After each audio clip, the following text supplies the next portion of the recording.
Shalom, que Dieu vous bénisse, que sa grâce demeure sur vous.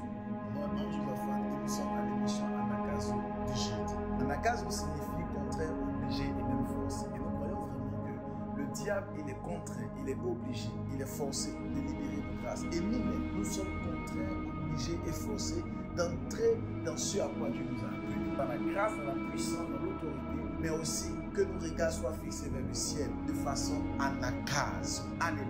Je vous invite à pouvoir faire une expansion extraordinaire de cette émission en partageant au maximum pour la gloire de Dieu. Nous sommes sur ce grand séminaire sur les lois de la prière. Donc le mardi, la loi de l'ouverture de la bouche. Le mercredi, la loi de la parole. Amen. Et aujourd'hui, jeudi, nous allons voir une loi très très importante. Amen. Que j'appelle la loi de l'achat. Excellent enfant de Dieu. Beaucoup d'entre nous, nous arrivons à entrer dans la présence de Dieu et commencer à prier. Mais le problème, c'est que nous ne sommes pas acharnés. Amen. L'acharnement, c'est l'existence. L'acharnement, c'est la capacité que tu mets dans ta dimension de la prière. Cette capacité qui te permet de pouvoir être sur la situation, sur ce que tu recherches, sur pourquoi tu es entré dans la présence de Dieu, sur ton temps d'adoration, sur ton temps de contemplation, sur ton temps de louange. Alléluia.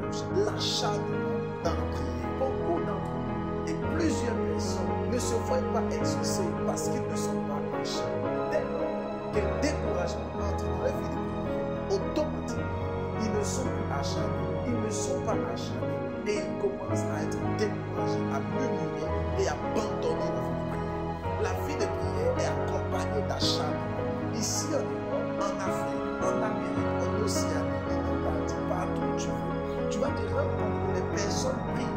Mais sauf que le problème, c'est un problème d'acharnement. Ils ne sont pas acharnés dans la vie de prière. Regardez, nous allons lire un texte. Jacques chapitre 5, verset 17. La Bible dit, Élie était un homme de la même nature que nous. Il pria avec insistance pour qu'il ne plût plus. Et il ne tomba point de pluie sur la terre pendant 3 ans. Et si la Bible dit que Élie était de la même nature que nous. Ça, c'est l'un des textes les plus injurieux de toute la parole de Dieu. L'un des textes qui nous ramène à notre état pitoyable, de misérable. Dieu nous fait comprendre que Élie était de la même nature que nous, fait de chair, fait de sang, mais il a réussi à faire des exploits. Mais toi et moi, nous sommes faits également de chair et de sang, mais nous n'arrivons pas à faire le quart, le tiers, même un tout petit peu de ce que Élie a fait. Dieu veut nous faire comprendre que vous étiez de la même nature que lui, mais malheureusement, vous n'arrivez pas à faire les mêmes prodiges et les mêmes signes que Élie a fait. Parce que simplement,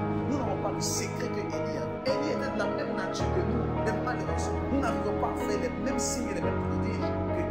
Je prie ce matin que tu puisses faire des signes extraordinaires dans les cieux, sur la terre, même sur la terre, afin de pouvoir transformer ta vie et transcender ton attitude par la puissance du Saint-Esprit.